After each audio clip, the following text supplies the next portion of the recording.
The judge leaned forward and looked directly at Derek Hayes. She didn't raise her voice. She didn't need to. "Mr. Hayes," she said slowly, "before you answer, are you absolutely certain this woman has no family, no support, and no legal claim to any assets?" Derek Hayes smiled. Oh, he smiled big. Pressed suit, gold watch catching the courtroom light. His new woman, Rachel, sitting right there beside him, squeezing his hand like she'd already won something. He looked at Naomi sitting at that table alone. Simple clothes, no lawyer, their 3-year-old daughter Aria asleep in her arms, and he felt nothing but confidence.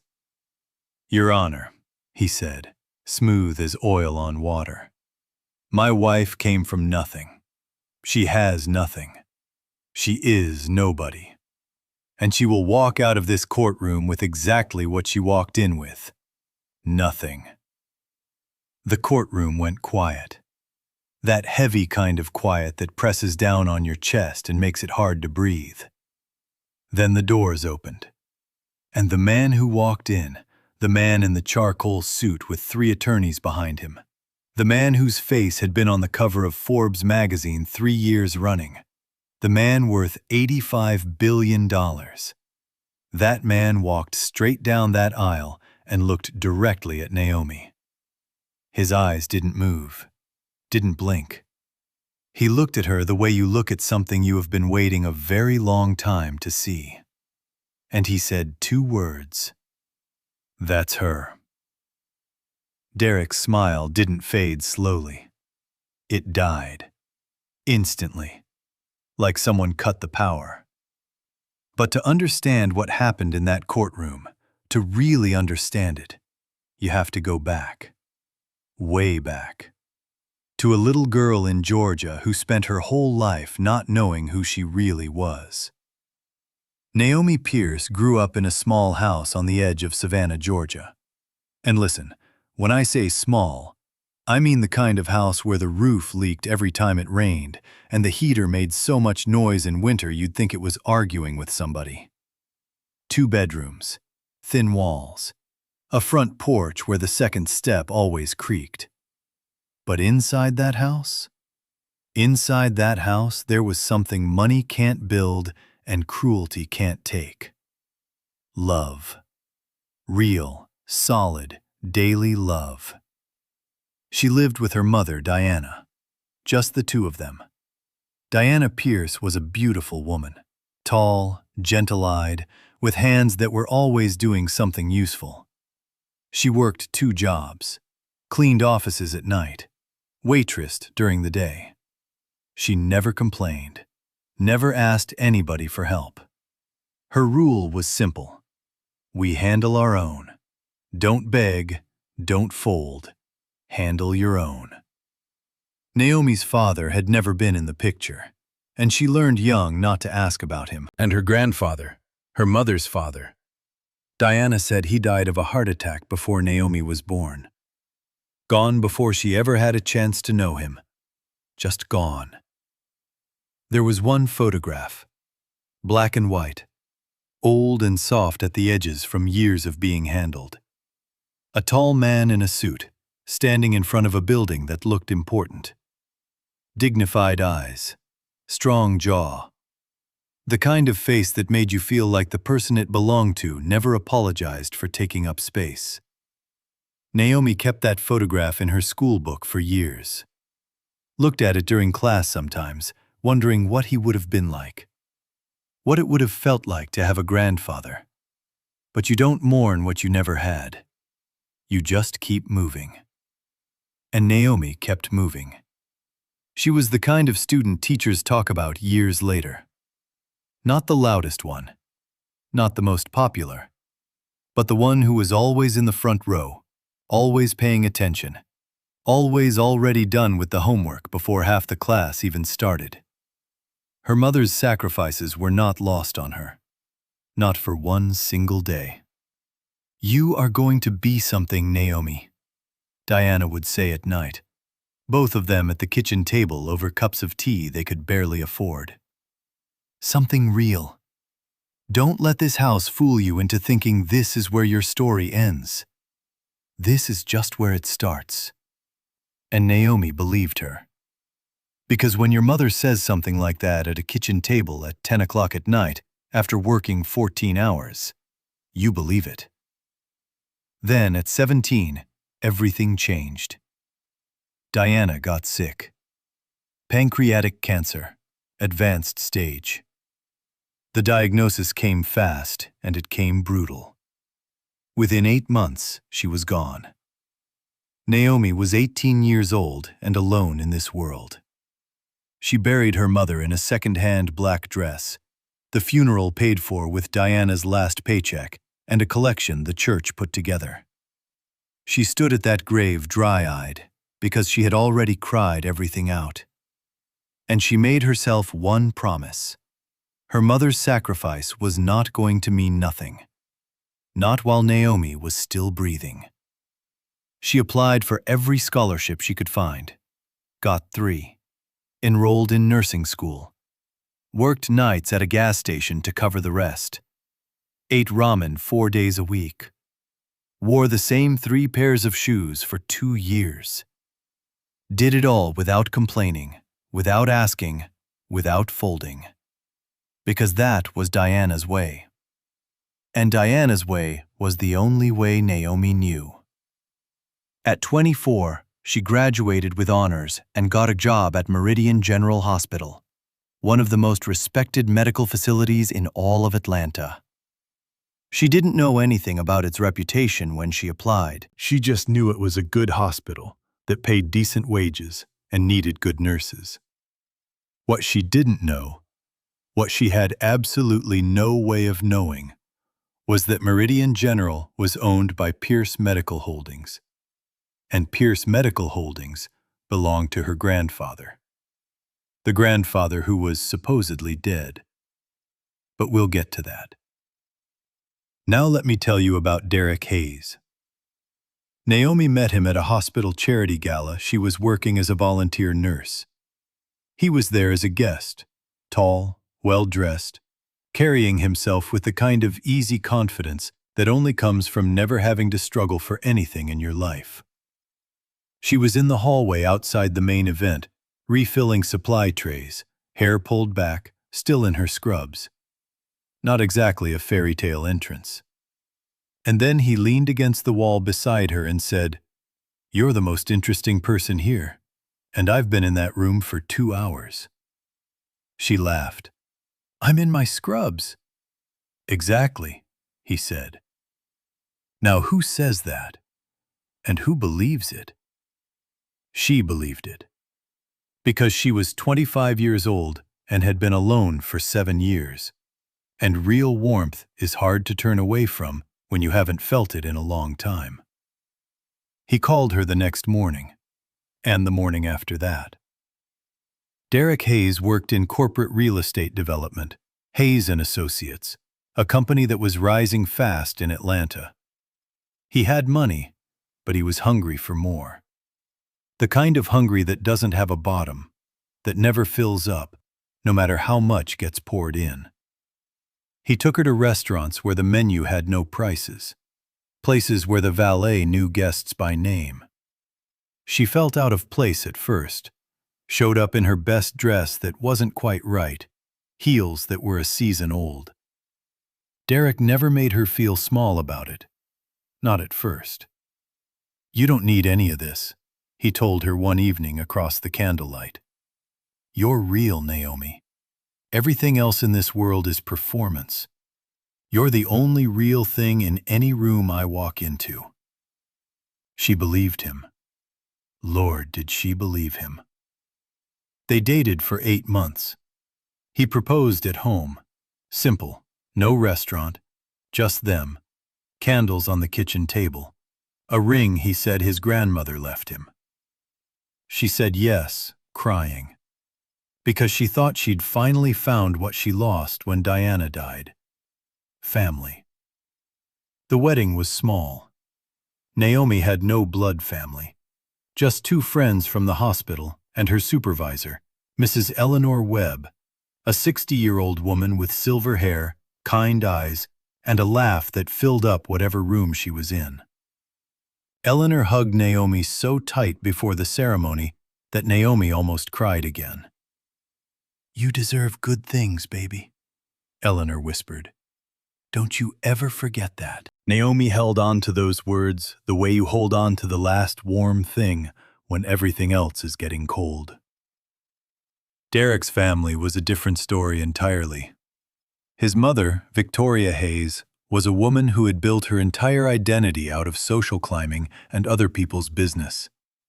She wore pearls to the grocery store. She spoke in a voice that was always 3 degrees colder than it needed to be. She looked at Naomi the way people look at a crack in an expensive wall. At the rehearsal dinner, she leaned over to her daughter Sandra and said, loud enough, deliberately loud enough, "Derek could have had anyone. A doctor, a lawyer, someone from a real family. A woman with a last name that means something. Instead, he brings home a nurse with no people and no pedigree. A woman with no last name worth keeping." Sandra, sharp-faced and always performing for social media, nodded slowly. "Give it 2 years," Sandra said. "He'll get tired of playing hero." Victoria smiled with her mouth only. 18 months, she said. "I give it 18 months. Naomi stood in the bathroom of that restaurant for 5 minutes. She breathed. She fixed her makeup. She walked back out smiling. She had survived worse than Victoria Hayes, and she knew it. The first year of marriage was good. Not perfect. Victoria's comments never stopped. Sandra's little digs never stopped. But Derek was warm, present. They built something together. Then Naomi got pregnant. They had planned it, talked about it, decided together, both ready. Or so she thought. Because something shifted in Derek the moment the pregnancy started showing. He started working later. Business calls at 11 at night. Weekends away for client meetings that never quite added up. He started saying things like, "You've changed," when she was tired from carrying his child. Like pregnancy was something she was doing to him. Victoria started appearing at the house unannounced, rearranging the kitchen, criticizing the nursery, standing in the doorway one afternoon while Naomi sat exhausted in the rocking chair, 8 months gone, and saying, "A mother's job is to be strong, not dramatic." "I'm not being dramatic, Victoria. I'm 8 months pregnant. I carried Derek in heels until my 9th month." She said it like it was a trophy. Naomi stopped arguing. She focused on her baby. Aria was born on a Tuesday morning in February. The most perfect, most furious little person Naomi had ever seen. When the nurse placed her in her arms, the whole world went quiet and right. This was it. This was what all of it had been for. Derek held Aria for 4 minutes. Then his phone rang and he stepped out into the hallway. He didn't come back for 45 minutes. 45 minutes. While his wife lay in that hospital bed holding their newborn daughter. Who does that? What kind of man does that? Her name was Rachel Calloway, and she walked into their lives the way trouble always walks in. Slowly, quietly, with a smile. Rachel was 30, the daughter of James Calloway, a real estate investor whose portfolio Derek had been chasing for years. She had the kind of beauty that comes with money, maintained, constructed, always deliberate. She wore clothes that announced themselves before she even spoke. She started appearing at family dinners, at Derek's company events, at gatherings where Naomi was present, and she would touch Derek's arm with a familiarity that was too practiced, too comfortable, too sure of itself.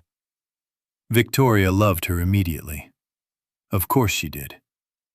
Now that is a woman with substance, Victoria told Sandra at a family barbecue, loud enough for Naomi to hear every word. Old money, class, a last name that opens doors. That is the kind of woman my son should have married. Sandra looked right at Naomi and smiled. She's also available, she said. For now, Victoria replied.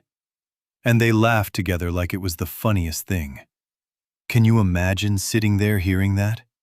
Can you imagine being Aria's mother, Derek's wife, standing 3 feet away and hearing that? Naomi kept her face still. She had learned that from Diana. You don't give people the satisfaction of seeing you break.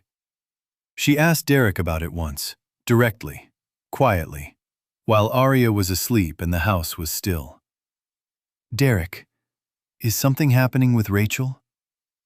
He looked at her with the tired eyes of a man who has already made his decision and is irritated by the inconvenience of the person it affects. You're paranoid, he said. You just had a baby. Your emotions are all over the place. She let it go. Because Aria was 18 months old and needed her present. Because sometimes you let something go, not because you believe it, but because you don't have the energy to fight it yet. 6 weeks later, Derek came home on a Thursday evening with his mother. Victoria sat down at the kitchen table like she owned it. Derek stood by the door with his jacket still on, like he was ready to leave the moment the sentence was done. This isn't working, Naomi, he said. Flat, cold, rehearsed.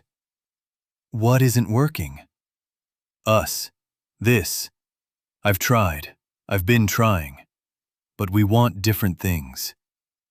Victoria set her purse on the table and folded her hands. He wants a real partner, someone who can stand beside him in his career, not someone who works night shifts and comes home smelling like hospital disinfectant and has nothing to bring to the table but a bedpan and a uniform. Naomi looked at Derek. You're doing this with your mother in the room? She's here for support. Whose support, Derek? Yours or mine?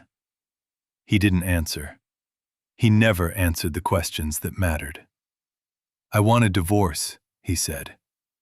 I'll give you 2 weeks to find somewhere to go. And Aria? Something moved across his face then. Not guilt, something colder, something calculated. Rachel is prepared to. Don't. Naomi's voice didn't rise. It didn't need to. It cut. Don't you finish that sentence. Rachel has resources. She can provide stability. She is 3 years old, Derek. I am her mother. Victoria stood up and said it like she was reading the weather. No heat, no anger, just cold, plain fact. You have no money, no family, no power, and no name that means anything. What exactly are you going to give that child? Rachel's father has property, connections, influence. You have a nursing license and a 2017 Honda that rattles on the freeway. Wake up, Naomi. This was never going to end differently. Get out of my house, Naomi said. Victoria smiled. It's not your house, sweetheart. It's his house.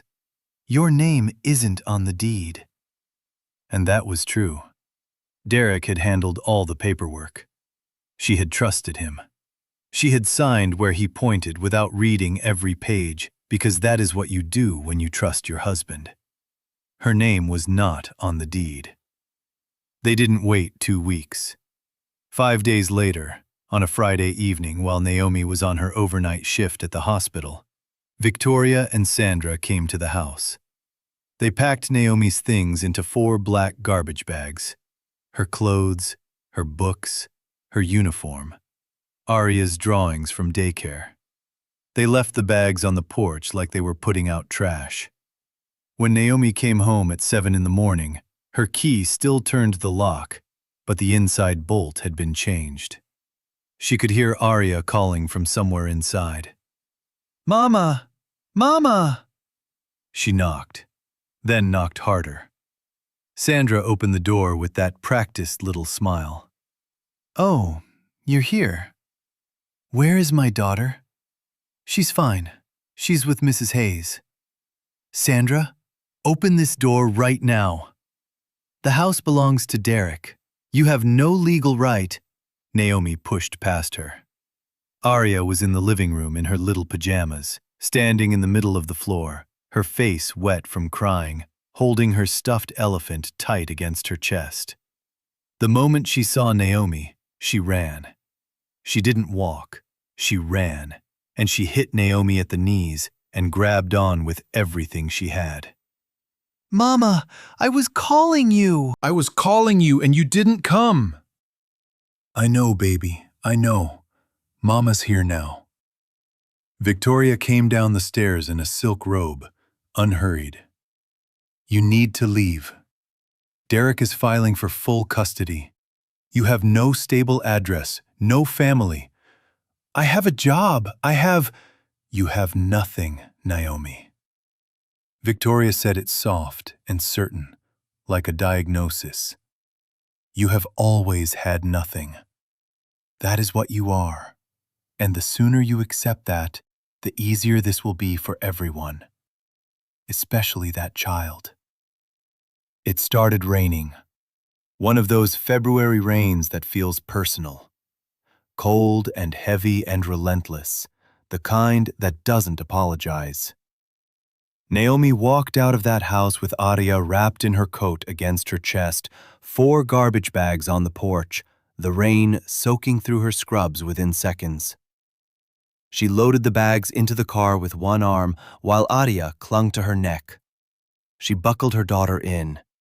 She got in the driver's seat, and she sat there while the rain drummed on the roof of her 2017 Honda, and she let herself cry for exactly 5 minutes. 5 minutes. Not 1 second more. It's okay, baby girl, she whispered to Aria. Mama's got you. Mama always has you. You hear me?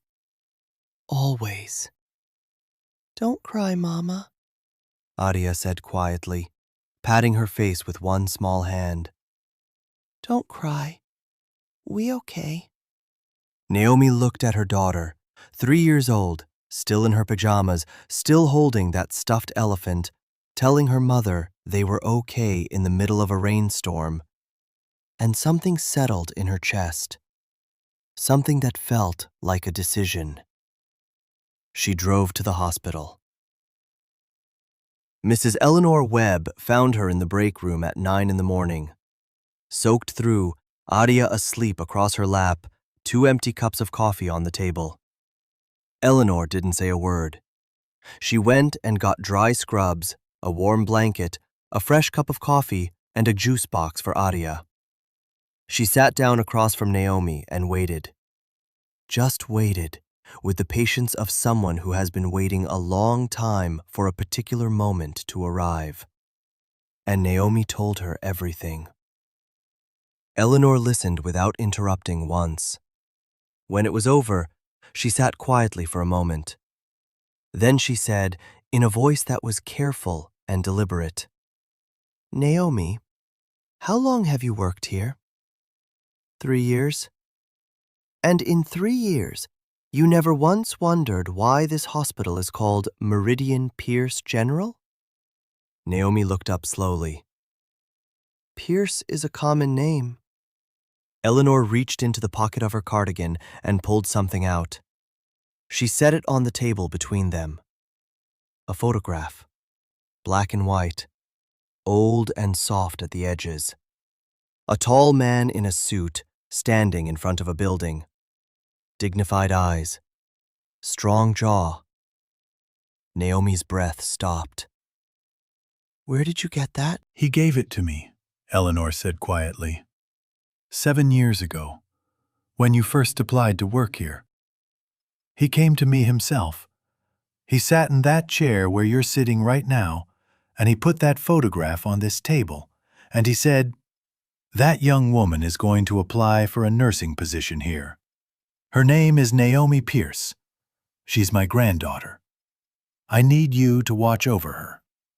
I need you to make sure she never needs anything without knowing that help is close." The room was completely still. "Eleanor, listen to me, baby."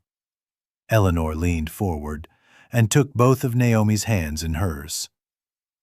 "His name is William Pierce. He is not dead. He has never been dead. And he has been watching over you, from a distance, quietly, the way he thought was best for your entire life." Naomi stared at her. "That's not possible." Eleanor reached back into her pocket and pulled out an envelope, cream-colored, thick. The kind of envelope that holds something that has been waiting a long time to be opened. "He gave me this 3 years ago. He said I would know when the time was right to give it to you. He said you would know when the time was right to open it." She set it on the table. "I think this is the moment, Naomi. I think this is exactly the moment."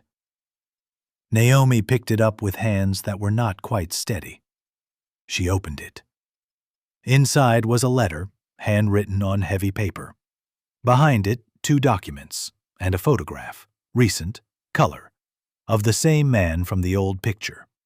Older now, silver hair, deeper lines, but the same jaw, the same eyes, the same dignified, unapologetic presence. She read the letter. "My dearest Naomi, if you are reading this, life has tested you the way I always feared it would. I am sorry. I am more sorry than these words can carry. Your mother Diana was my daughter, my only child. When she was 22, she fell in love with a man I disapproved of, a man connected to people who wanted to destroy everything I had built. I had enemies, Naomi, real ones, the kind that don't send warnings. So I made the worst decision of my life. I pushed Diana away. I told her to use her mother's maiden name, to disappear from my world. I told her it was to protect her, and it was. But it also broke her, and it broke me every day after. When Diana passed, I found out about you. I wanted to come to you. God knows I wanted to. But you were 18 years old, and I was a stranger, and I had already taken your mother from you by my silence. I was afraid of causing more damage than I had already caused. So I watched from a distance. I made sure your scholarships went through. I made sure this hospital hired you. Not because you weren't qualified, because you were the most qualified applicant they had seen in years, but because I wanted you close, safe. I asked Eleanor to watch over you the way I could not. I built this hospital, Naomi. I named it after our family. And I have been waiting, hoping, for the courage to walk through your door. I don't have that courage yet. But if you're reading this, you need me. And needing me is enough. Call this number. I will answer on the first ring.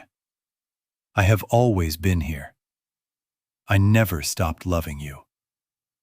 Your grandfather, William Pierce. Net worth, $85 billion. Owner, Pierce Medical Holdings, Pierce Real Estate Group, and the Callaway Pierce Investment Fund. Naomi stopped. She read that last line again. Callaway Pierce Investment Fund.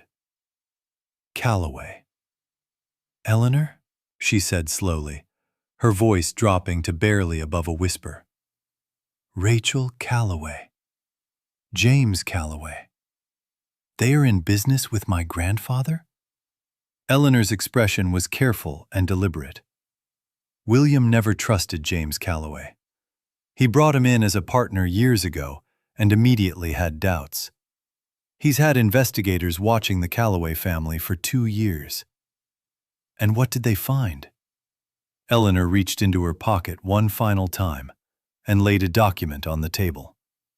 Rachel Callaway. Real name Rachel Mercer. Previously married twice. First husband filed fraud charges, later dropped. Second husband's company collapsed after she gained access to financial records. Currently under active investigation by the Securities and Exchange Commission for insider trading and identity fraud. Known to use romantic relationships to access business records and financial accounts. 3 additional cases under review. Naomi stared at that paper for a long time. Derek hadn't just found a new woman. He'd been found by a woman who had been hunting him. A woman who had done this before. Who had a system.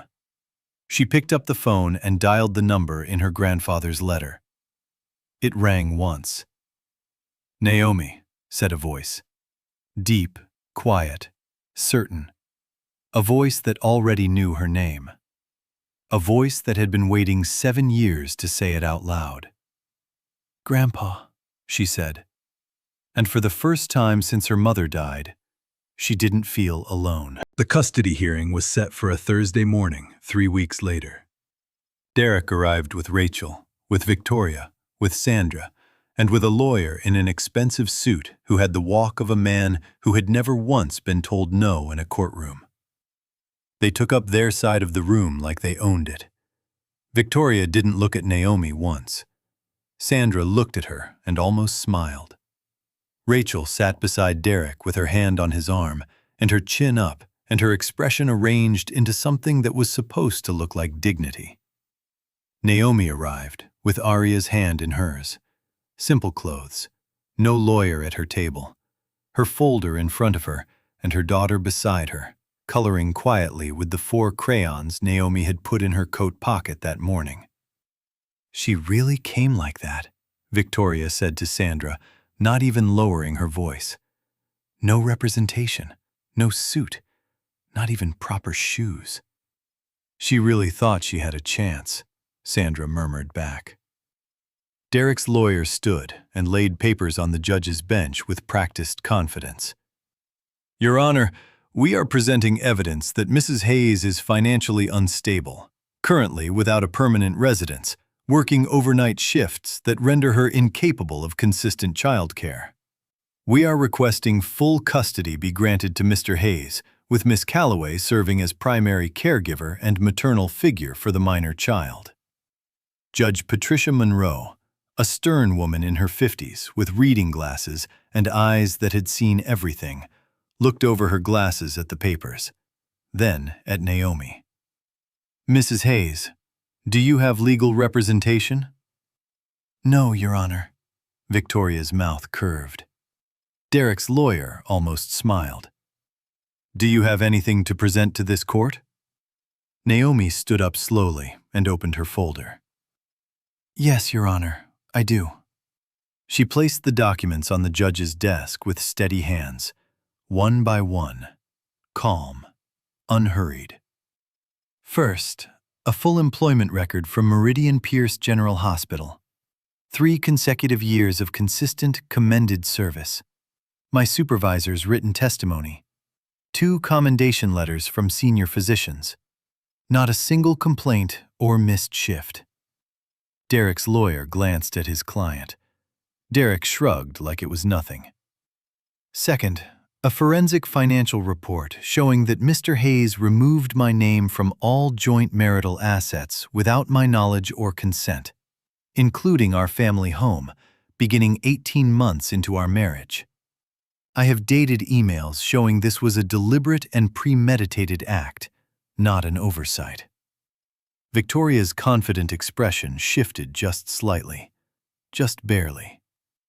Third, documentation on Miss Rachel Calloway, including her prior identity as Rachel Mercer, her 2 previous marriages, her current SEC investigation for insider trading and identity fraud. A police report from her second husband's attorney detailing financial manipulation and the deliberate destruction of his company. And evidence that she accessed financial records from Meridian Pierce General Hospital, a hospital whose parent company she had no legitimate connection to through her relationship with my husband. The courtroom went very quiet. Rachel's hand dropped from Derek's arm. Derek turned and looked at her. "What is—" "And fourth," Naomi said, her voice not rising, not shaking, just clean and clear as water. "I'd like to introduce someone who would like to address this court." The doors opened. William Pierce walked in. 71 years old, silver hair, charcoal suit that moved like it was made for him specifically. He walked like a man who has never in his life needed to announce himself because every room already knew. 3 attorneys walked behind him. His head of security stood at the entrance. The room rearranged itself around him the way rooms do when something real walks in. Judge Monroe sat up straighter. The bailiff stood without being told. Half the gallery rose without meaning to, that instinctive, involuntary respect that power earns when it is real and not borrowed. "Mr. Pierce," the judge said, her voice careful now, measured.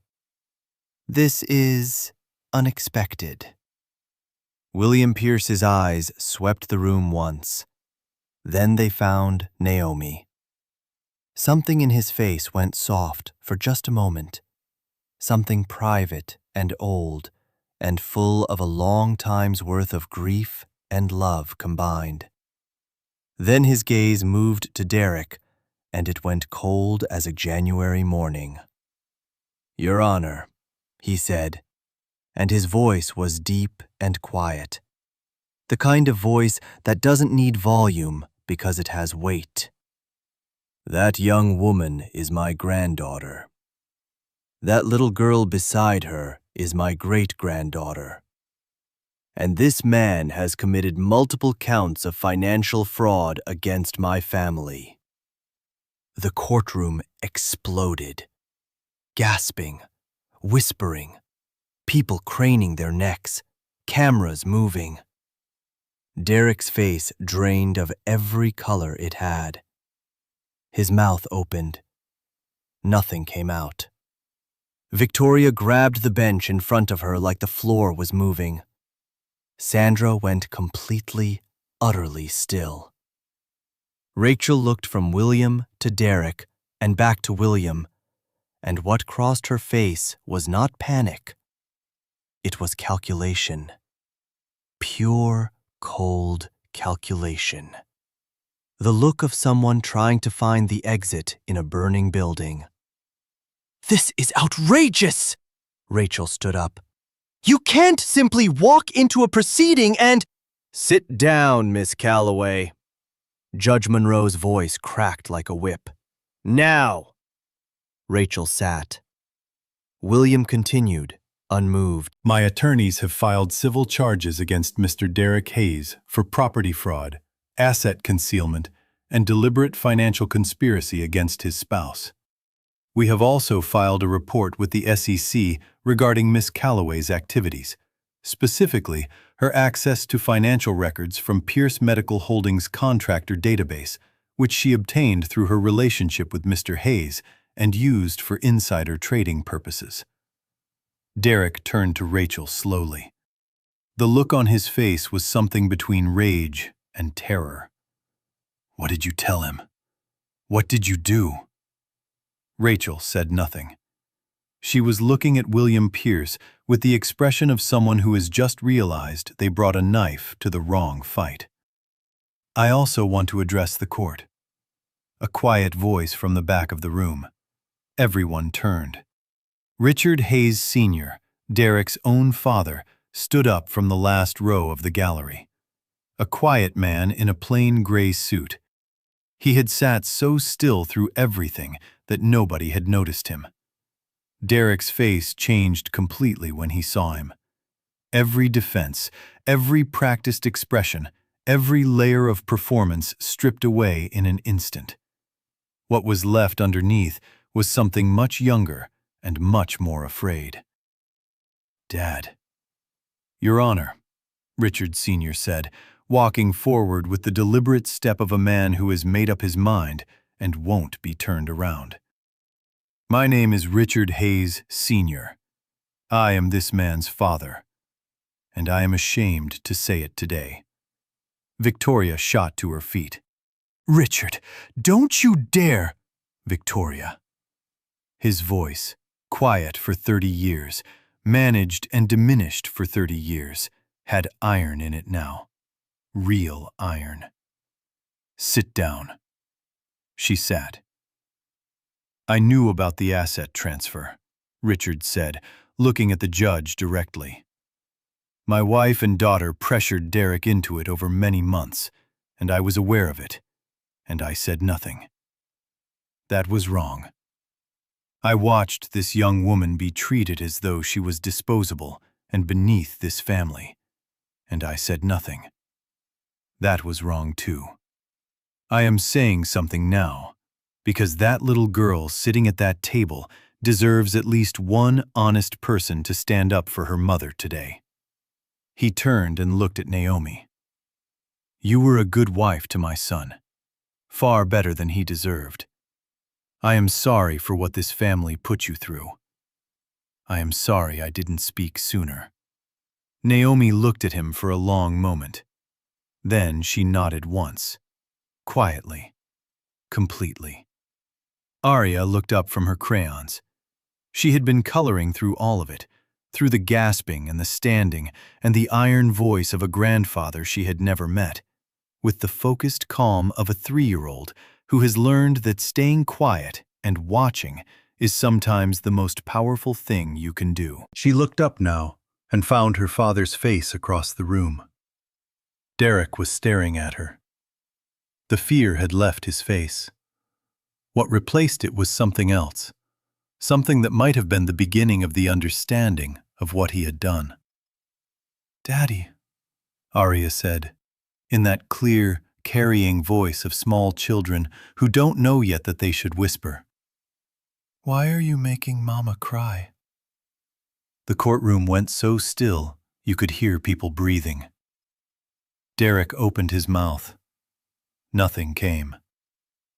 Mama doesn't cry when it's okay, Aria said simply, looking at him with those direct, serious eyes.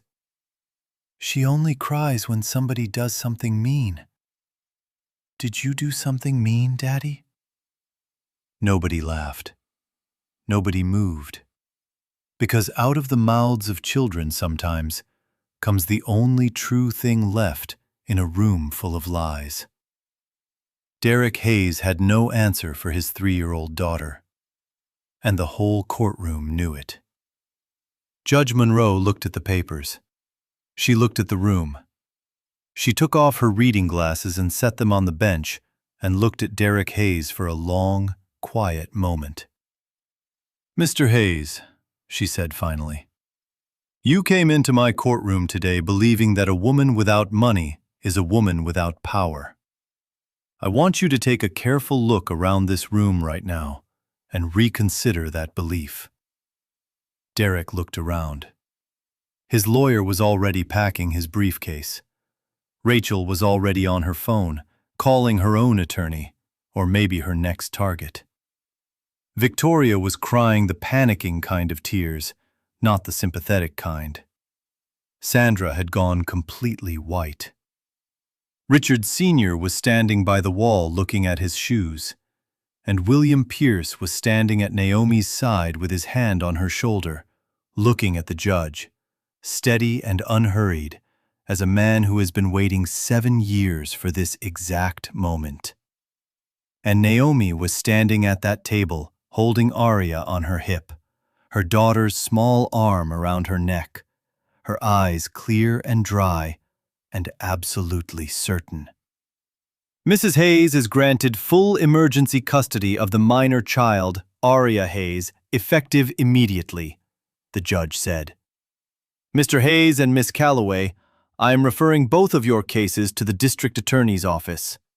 Document fraud, asset concealment, and financial conspiracy charges will be investigated. Supervised visitation for Mr. Hayes is suspended pending the outcome.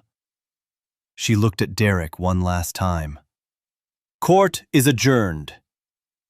The months that followed moved both fast and slow, the way significant time always does. Derek's company lost 3 major contracts within 2 weeks of the story breaking.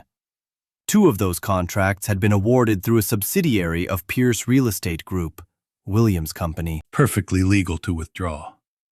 Perfectly timed. Hayes and Associates filed for bankruptcy 4 months later. The man who had walked into that courtroom like he owned the air inside it was stocking grocery store shelves by summer. Rachel Calloway, or Rachel Mercer as federal records knew her, was arrested on a Tuesday morning at 6 o'clock. FBI agents at her apartment door. Document forgery, identity fraud, conspiracy to commit financial crimes. They found evidence on her devices showing she had accessed financial records from 4 different companies through 4 different men over 6 years. Derek wasn't her first. He wasn't even her most significant. He was just the one who finally got caught in the net with her. She looked for her father, James Calloway, to stand beside her. He had already flown to Europe. Some people fall alone because they built everything on other people and never put down any roots of their own. Victoria lost the house. The mortgage had been guaranteed through a financial instrument tied to Derek's now bankrupt company. Williams' attorneys found it in 3 days. Foreclosure began 6 weeks after the trial. She called Naomi once and left a voicemail. I know I wasn't kind to you. I see that now. Derek is in trouble and we have nowhere to... Naomi listened to every word. Then she deleted it. She didn't feel satisfaction doing it. She didn't feel anger either. She just felt finished. Sandra came to the hospital and asked to speak to Naomi. The receptionist came back with a message. Mrs. Hayes says she hopes you find what you're looking for, but she can't help you find it. Richard Sr. was different. He came directly to William Pierce, not to ask for anything, not to negotiate, just to apologize. To William, to Naomi, to Aria when she was old enough to receive it. He came with nothing in his hands except the truth and the willingness to say it. William looked at him for a long time. You raised him wrong, William said. I know, Richard answered. Can you say that to my granddaughter? Yes. William stood up and shook his hand. Then come for Sunday dinner. Naomi decides everything else, but you can come for Sunday dinner.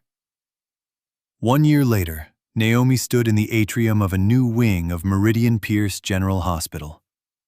The wing was called the Diana Pierce Maternal Health Center, named after her mother.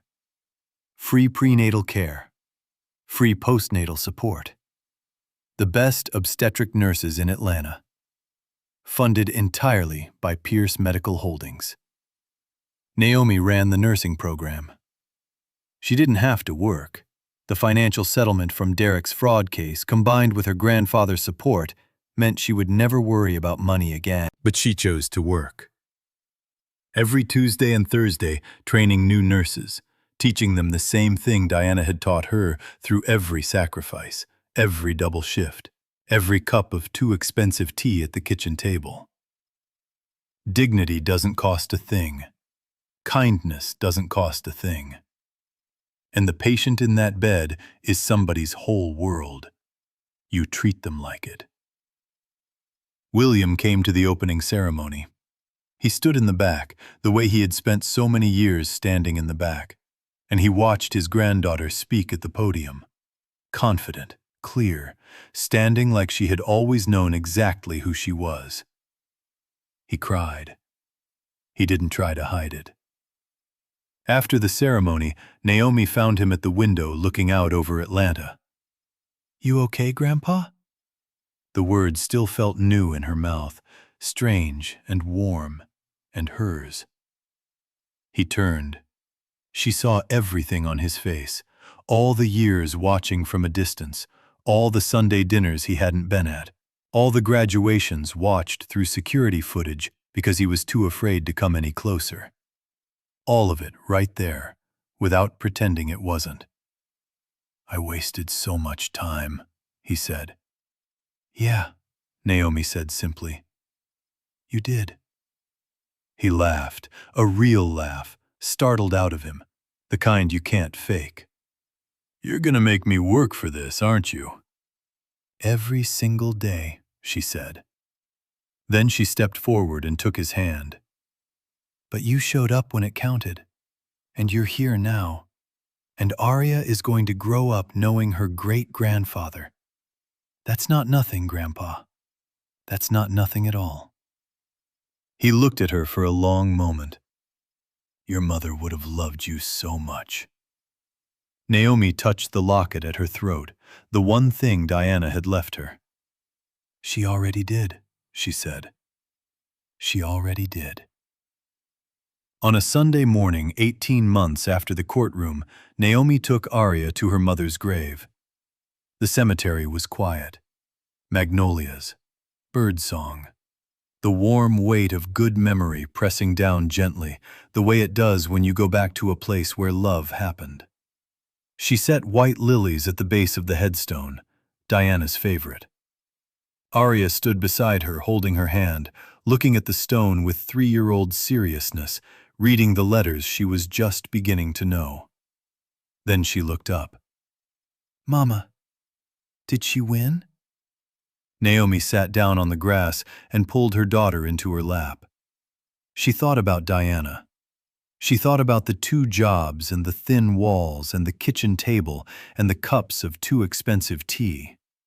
She thought about the second-hand black dress and the dry eyes at the graveside and the promise made to a woman who would never hear it. "She survived, baby girl," Naomi said softly. "And surviving, when everything is trying to take you down, that is the biggest win there is." Aria thought about this with the absolute gravity of a child who takes words seriously. "Are we winning, Mama?" Naomi held her daughter close and breathed her in. "Every single day," she said. "Every single day." Now listen. If you are out there right now, if someone has made you feel like you are nobody, like you came from nothing, like you have nothing worth protecting, hear this. Your value was never in their hands. It was never in a deed, a bank account, a last name, or somebody else's approval. Those things come and those things go. And the people who build their power on other people's weakness always fall, because the foundation was never real to begin with. But you are still standing. The truth about who you are has a way of finding you. Not always when you want it, not always how you planned it, but it finds you. It always finds you. Naomi wasn't saved by her grandfather's $85 billion. She was saved by the roots her mother planted in her, in sacrifice, in dignity, in getting back up one more time when everything around her said stay down.